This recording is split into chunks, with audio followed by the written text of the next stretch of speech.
é assim que o Senhor quer que cresçamos, em confiança e em amor para com Ele. Então, antes de iniciar, eu queria deixar esse testemunho do que o Senhor falou comigo hoje aqui. Que Ele possa também falar ao coração dos irmãos.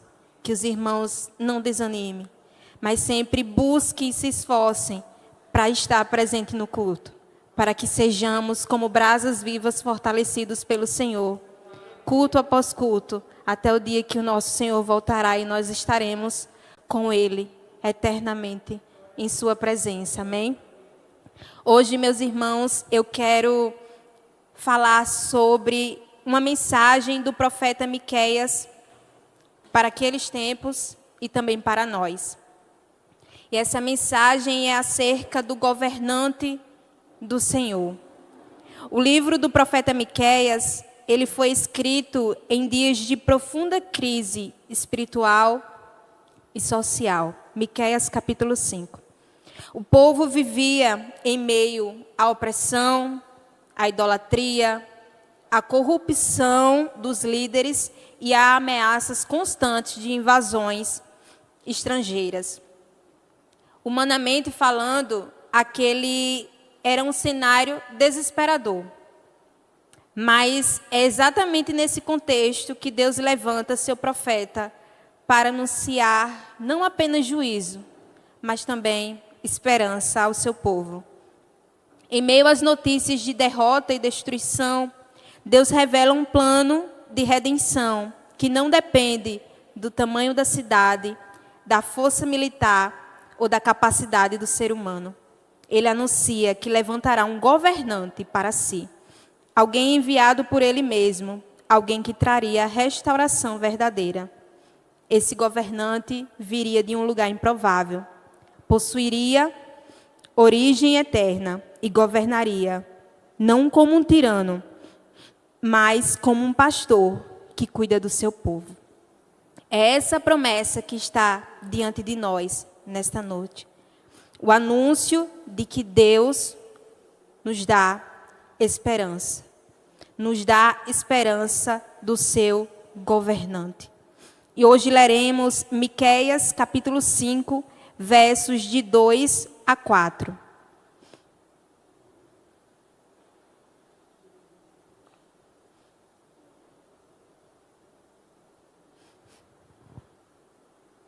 Amém? Miqueias 5, de 2 a 4, que nos diz: Mas tu, Belém Efrata, embora pequena entre os clãs de Judá, de ti virá para mim aquele que será o governante sobre Israel. Suas origens estão no passado distante, em tempos antigos. Por isso, os israelitas serão abandonados, até que aquela que está em trabalho de parto dê à luz. Então, o restante dos irmãos do governante voltará para unir-se aos israelitas. Verso 4. Ele se estabelecerá e os pastoreará na força do Senhor, na majestade do Senhor, o seu Deus. E eles viverão em segurança, pois a grandeza dele alcançará os confins da terra. No reino do sul, durante os reinados de Jotão, Acais e Ezequias, Deus levantou um profeta. Miqueias era um homem do campo e de linguagem simples. Era um homem comum. E ele foi contemporâneo de profetas como Isaías. Ele foi usado por Deus para denunciar os pecados do povo dos dois reinos, tanto do reino do sul, que era de onde ele era, como do povo do reino do norte. E esse é o contexto desse livro, do profeta Miqueias. Miqueias adverte o povo sobre idolatria e corrupção que havia em seu meio. E a corrupção que Miqueias adverte não estava apenas no governo, mas ela também estava no meio do povo de Deus. O capítulo 3 aqui de Miqueias, o verso 11, nos diz que os líderes estavam julgando a troco de suborno, que os sacerdotes estavam ensinando por lucro e que os profetas estavam adivinhando em troca de prata. E eles ainda se apoiavam dizendo que o Senhor estava com eles. Então, a corrupção saiu do governo e também passou a fazer parte daqueles que lideravam o povo, daqueles que estavam ali para servir a Deus, como os sacerdotes, como os líderes que haviam ali. Eles passaram a se corromper também, e também passaram a gerar no seu meio a idolatria. Essa era uma época de declínio moral e espiritual no meio do povo de Deus, no meio de Israel. Miqueias, então, os adverte sobre seus pecados, alerta acerca do juízo de Deus e os chama ao arrependimento. Mas, como eu disse, em meio a um juízo merecido, porque eles estavam se afastando do Senhor, Deus usa o profeta Miqueias para levar uma mensagem de esperança. E esse livro, ele é caracterizado por isso. Deus vem com mensagem de juízo, mas também vem com mensagem de esperança para o povo. E é aí que nós chegamos aqui no capítulo 5, quando Deus promete o seu governante, o governante prometido pelo Senhor. E esse governante, o verso 2 vai nos mostrar que ele surge do improvável. Mas tu, Belém Efrata, embora pequena entre os clãs de Judá, de ti virá para mim aquele que será o governante sobre Israel. Belém era uma vila pequena e insignificante aos olhos humanos. Não era considerada estratégica, não era influente e nem politicamente relevante como Jerusalém era, por exemplo. Ela era tão pequena que nem aparecia nas listas oficiais das cidades mais importantes de Judá. Mas Deus escolhe Belém. E isso já é uma mensagem para nós. Embora pequeno, insignificante, pareça ser irrelevante, embora não saiba falar, Deus escolhe Belém. De todos os lugares em Judá, Deus escolheu a pequena cidade de Belém Efrata como origem do rei futuro.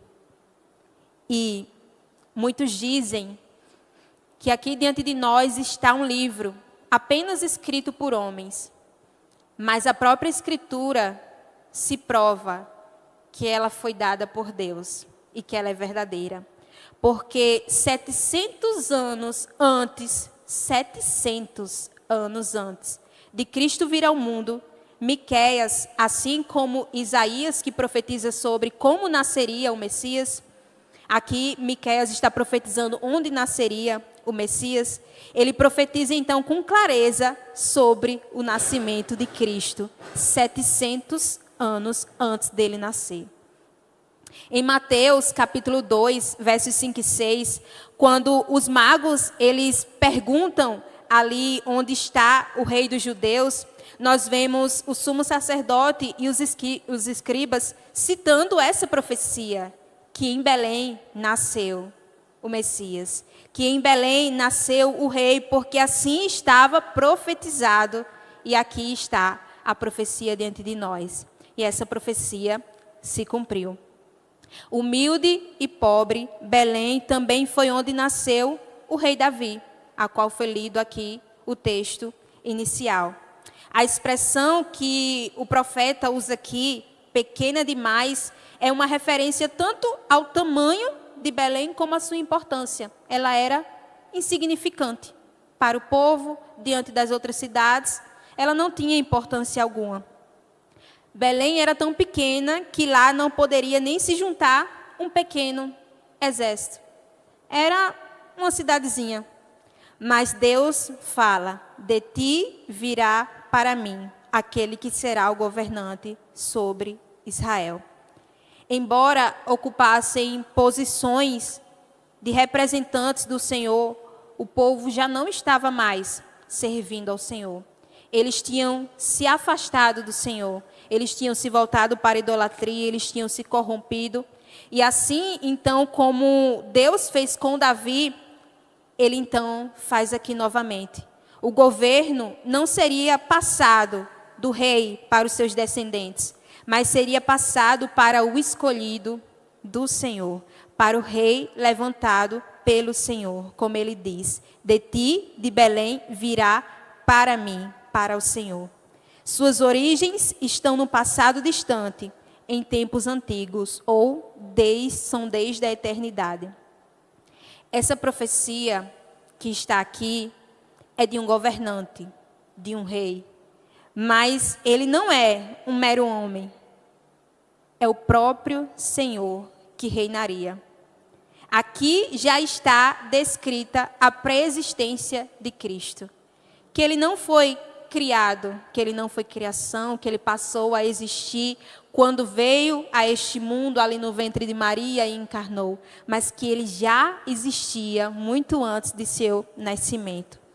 Ele nasceu em Belém, mas ele já existia antes mesmo de Belém nascer, como nos ensina o apóstolo João, lá no seu Evangelho, capítulo 1, do verso 1 ao 3. No princípio era aquele que é a palavra, e a palavra estava com Deus, e ele era Deus, e todas as coisas foram feitas por intermédio dele.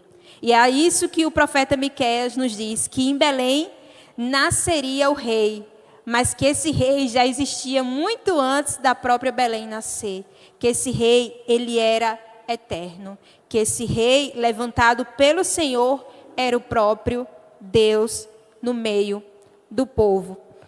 Então, o Senhor promete um rei que não se corrompe, um rei fiel a Deus e ao serviço que Deus o deu.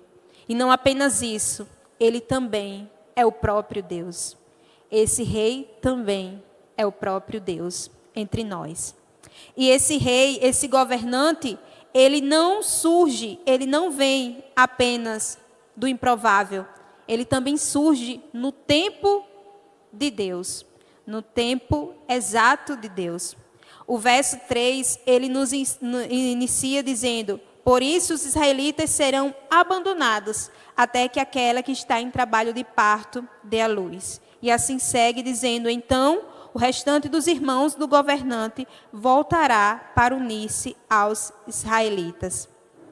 Aqui, o profeta Miqueias, ele volta seus olhos para o cativeiro babilônico. Como eu disse, o povo havia se afastado do Senhor. Então, o Senhor os entregou na mão dos ímpios. Não somente esse reino, mas também o reino do norte. Não somente o reino do sul, que era de onde Miqueias era, mas também o reino do norte foi tomado pelos ímpios. E foi o próprio Deus que os entregou. E aqui, quando Miqueias volta seus olhos para o cativeiro babilônico, quando Nabucodonosor veio ali e levou o povo cativo, lembra da história de Daniel, que foi levado em cativo também pelo rei Nabucodonosor? E assim, Miqueias diz que Deus foi quem entregou o seu povo nas mãos do inimigo, mas isso ele fez por um tempo determinado, já nos mostrando que Deus, ele tem o controle e é ele quem governa todas as coisas.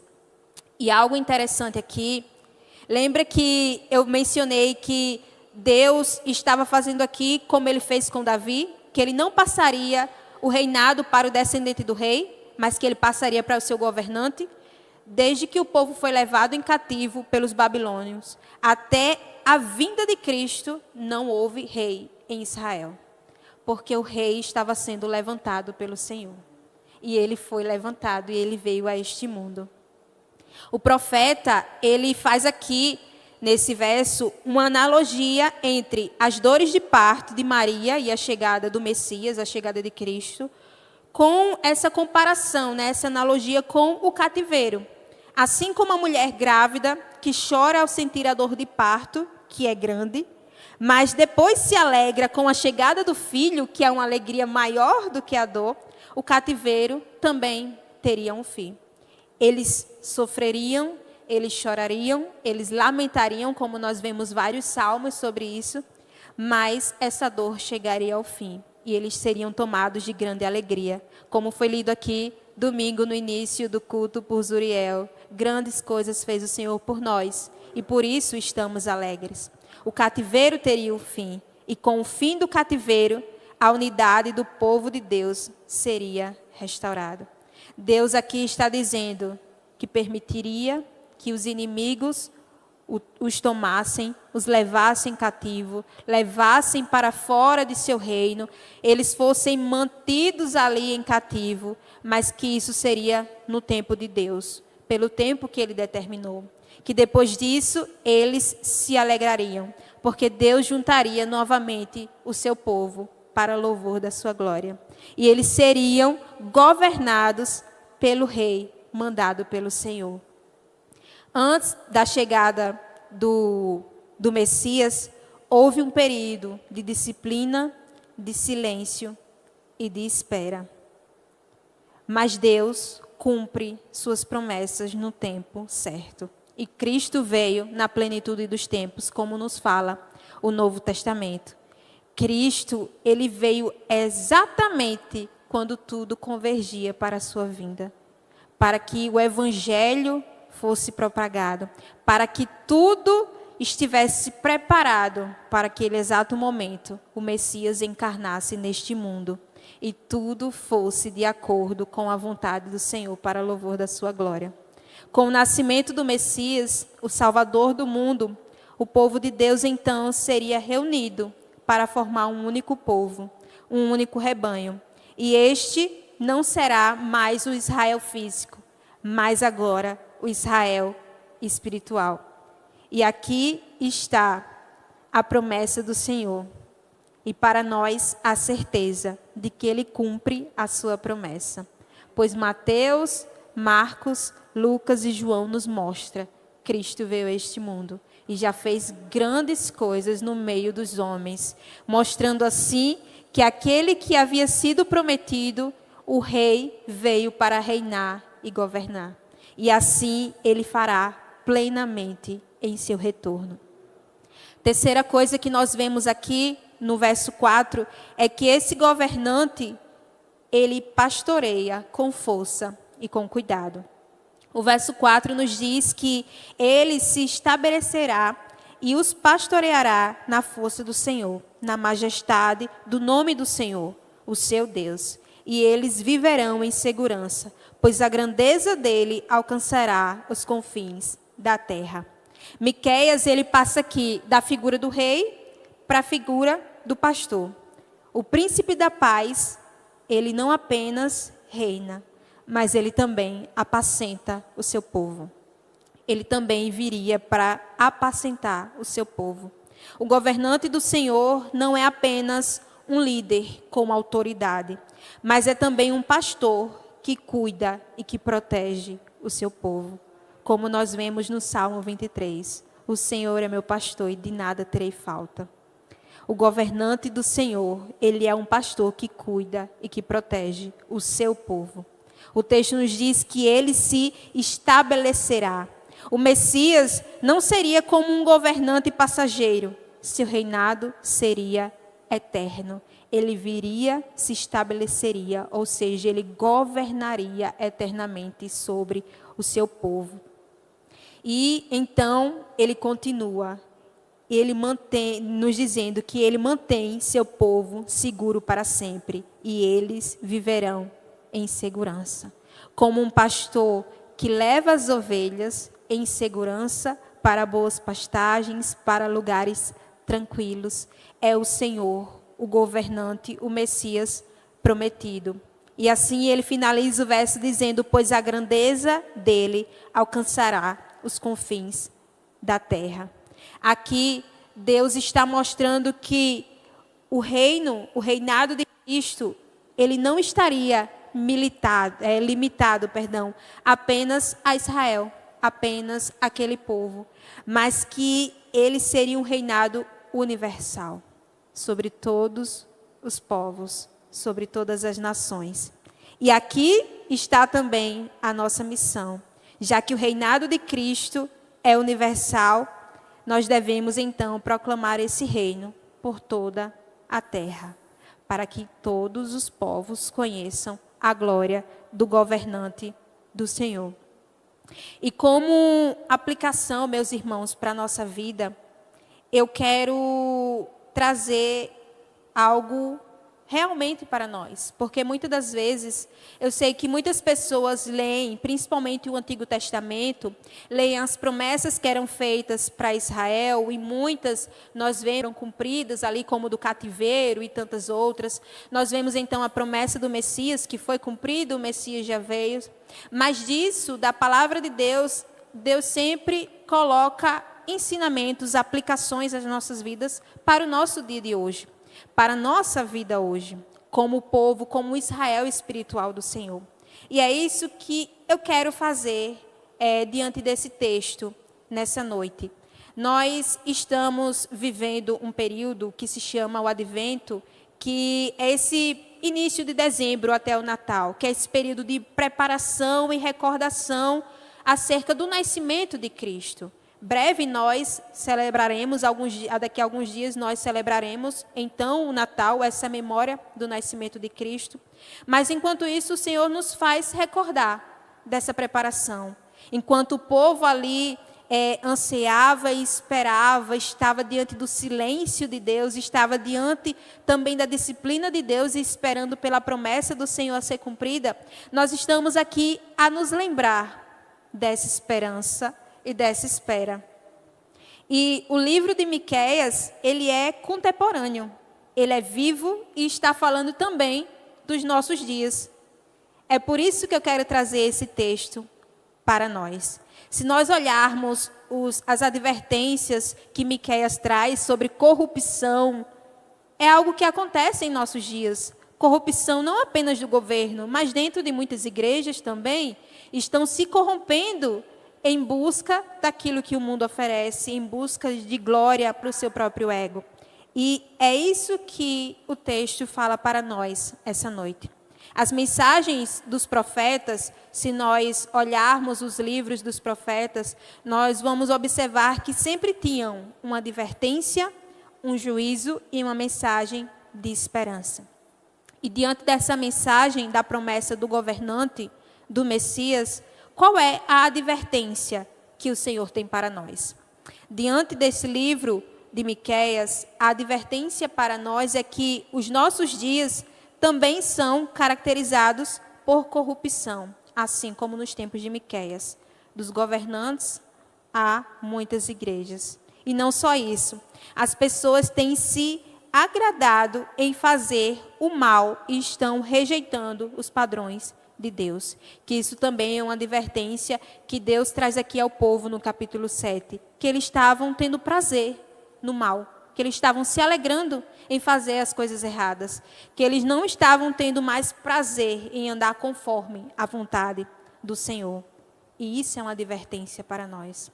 Para que nós possamos olhar para os nossos dias e ver que a palavra do Senhor, ela não é antiga, ela não é ultrapassada. Que ela continua a se cumprir hoje. Que ela continua diante de nós a nos mostrar que o povo está corrompido, que o povo está voltado à idolatria. Hoje, não meramente de ídolos, de bezerros construídos, mas idolatria do seu eu, idolatria de dinheiro, idolatria de tantas outras coisas que nós podemos mencionar. Mas o povo está se voltando para distante do Senhor, como no texto que foi lido aqui no início, busque ao Senhor, assim Davi nos diz. O povo está fazendo ao contrário, o povo está se distanciando do Senhor e tendo prazer em fazer o mal e não em viver de acordo com a vontade do Senhor. E diante disso, qual é o juízo que essa mensagem nos ensina? A mensagem é que Deus trará o seu juízo. E que juízo é esse? Agora para nós, diante de nós, não é mais a ameaça de estrangeiros nos levar em cativo, mas é o juízo final que está diante do povo. A condenação eterna. Deus está a alertar, Deus está a avisar por meio da sua palavra. E as pessoas, como no tempo de Miqueias, estão ignorando a palavra do Senhor. Mas a taça do Senhor se encherá e o Senhor virá com a sua ira merecida sobre os pecados do povo que não se arrependeram diante de Deus. E o juízo chegará, o acerto de contas chegará. Diante deles estarão a condenação eterna. É por isso que eu disse, Se o reinado do Senhor é por todos os confins da terra, está diante de nós o dever de levar essa mensagem, esse reinado, porque o juízo chegará diante de todos os povos e diante de todas as nações. E então, tem para nós a mensagem de esperança. E essa mensagem, ela não é mais apenas para o Israel físico, mas ela é para o Israel espiritual, para aqueles que se arrependem de seus pecados. O Messias prometido, o governante que nasceria em Belém, já nasceu. Nós temos certeza disso. E essa é a nossa esperança, pois o Cristo que encarnou prometeu voltar e levar sua igreja para habitar eternamente com Ele. A nossa esperança é novamente a vinda, mas não mais essa encarnação prometida, mas o retorno daquele que veio a este mundo, morreu, ressuscitou e ascendeu aos céus e está à direita do Pai. Ele prometeu, e assim como foi prometido que ele viria e veio, ele retornará em poder e glória para buscar um povo lavado pelo seu sangue, um povo que foi comprado e não mais receberá o juízo merecido, pois recebeu a justiça do próprio Cristo que morreu na cruz pelos nossos pecados. E é por isso que o verso 5 aqui do capítulo 5 de Miqueias encerra dizendo: e ele será a sua paz. Ele é a nossa paz. Cristo, ele não apenas dá a paz, ele é a própria paz. Nele encontramos descanso, reconciliação e esperança.